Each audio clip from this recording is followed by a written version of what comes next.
बिस्मिल्लाहिर्रहमानिर्रहीम। अस्सलाम वालेकुम वरहमतुल्लाहि वबरकातुहू। अल्लाहुम्मा सल्लि अला मोहम्मद व आले मोहम्मद। रब्बि इश्रह ली सदरी व यस्सिर ली अमरी वहलुल उक़दतम मिन लिसानी यफ़क़हू क़ौली। आमीन। आज इंशाअल्लाह ताला आठवां पारा और आठवीं सहरी, आज आठवां पारा शेख साहब से सुनेंगे। आठवें पारे में सातवें पारे की कंटिन्यूएशन जो सूरह माइदा की है वो है कुछ हिस्से में, और उसके बाद सूरह अल अराफ। अल अराफ क्या चीज़ है ये भी मैं आपसे अभी अर्ज़ करता हूँ।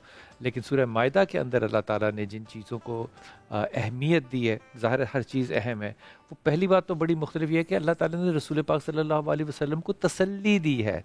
तसल्ली किस बात पे दी है कि लोग कहते थे कि आप मोइज़ात दिखाएं, मसलन ऐसे ऐसे करतब और जादू करके दिखाएं जो कि हमने ना देखे हों।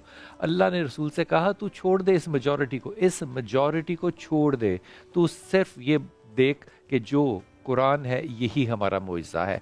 इसका मतलब क्या हुआ, जो डिडक्शन करते हैं इस पे शेख साहब भी और शेख साहब के उस्ताद भी, वो ये कि यहाँ पे अल्लाह ने बड़े वाज़े तौर पे बता दिया है कि डेमोक्रेसी वाली सूरत नहीं है। जो सही चीज़ है, जो हक चीज़ है, वो सिर्फ अल्लाह ही बताता है। लोग सारी दुनिया उसके ख़िलाफ़ भी हो जाए तो उससे कोई फ़र्क नहीं पड़ता। सो अल्लाह ने रसूल पाक सल्लल्लाहु अलैहि वसल्लम को यही बताया कि कुरान जो है ये ही मोइज़ा है। फिर इसके बाद मुशरिकों की ऐसी हरकतें जो कि इंतहाई नामाकूल थी, मिसाल के तौर पर अपनी बेटियों को दफन कर देना या इस तरह की बातें करना जिसमें चौपाहों को, जानवरों को भी उन्होंने बांटा हुआ था।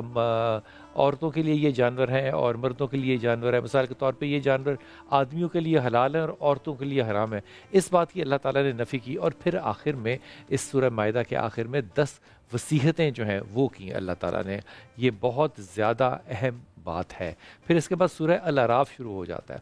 अल अराफ क्या चीज़ है? अल अराफ दोज़ख और जन्नत के दरमियान की जगह को कहते हैं, या उसका नाम रखा हुआ है। यहाँ पे वो लोग होंगे जिनका हिसाब ना इधर का बराबर हुआ होगा ना इधर का बराबर हुआ होगा।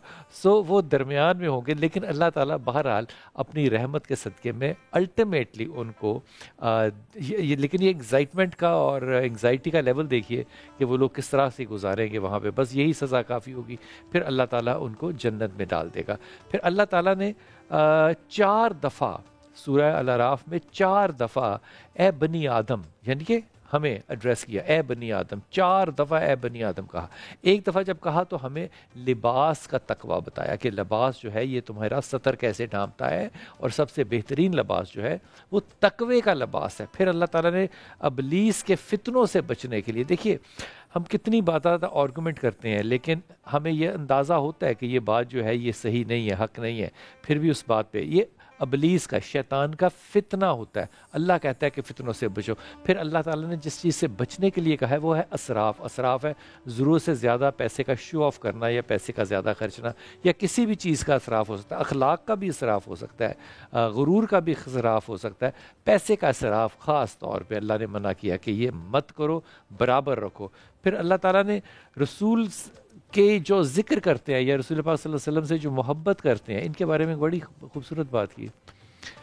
आप इसको तजर्बा करके देखिएगा। अल्लाह कहता है कि जो रसूल से मोहब्बत करता है, जो अल्लाह से मोहब्बत करता है, ज़िक्र करता है, जो ज़िक्र करता है, जो ज़िक्र करता है, अल्लाह उसको खौफ और गम से दूर कर देता है। अल्लाह ना उसको खौफ देता है और ना उसको गम देता है। फिर वाक़या आता है हज़रत सलमान फ़ारसी का भी ज़िक्र किया गया, उस तरफ इशारा किया गया। हज़रत अबू दरदा जो थे ये बहुत ज़्यादा इबादत करते थे, इन्होंने शादी भी की और रात को फिर भी ये नमाज ही पढ़ते रहे और इबादत रात भर करते थे और दिन भर रोज़ा रखते थे और रोज़ रखते थे। तो हज़रत सलमान ने फ़ारसी ने इनको फिर बताया कि देखो रसूल पाक सल्लल्लाहु अलैहि वसल्लम ने इन चीज़ों से मना फरमाया, कोई भी चीज़ एक्सट्रीम पे नहीं करते।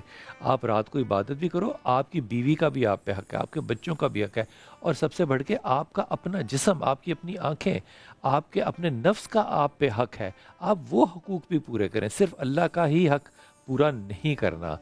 फिर सूरत हाल ये है कि अल्लाह ने तौहीद के दलाइल जो हैं वो भी दिए, और तौहीद के दलाइल में अल्लाह ने ये बताया कि देखिए 7 आसमान हैं और ये बग़ैर किसी पिलर के हैं। तो ज़रा सोचा करो, ये जो सोचने की बात है ये अल्लाह ताला ने बड़ी तमही के साथ कही है। इसलिए अल्लाह ताला कुरान में कहता है ना कि जो सोचते और समझते नहीं हैं वो अंधे और बहरे बैल हैं। ये मुनाफिक में, काफिर में और मुसलमान में एक बहुत बड़ा फ़र्क है। मुसलमान जो है वो डिडक्शन के साथ, इल्म के साथ सोचता है और फिर तौहीद पर आता है। शेख साहब से इसकी तफसीर सुनते हैं।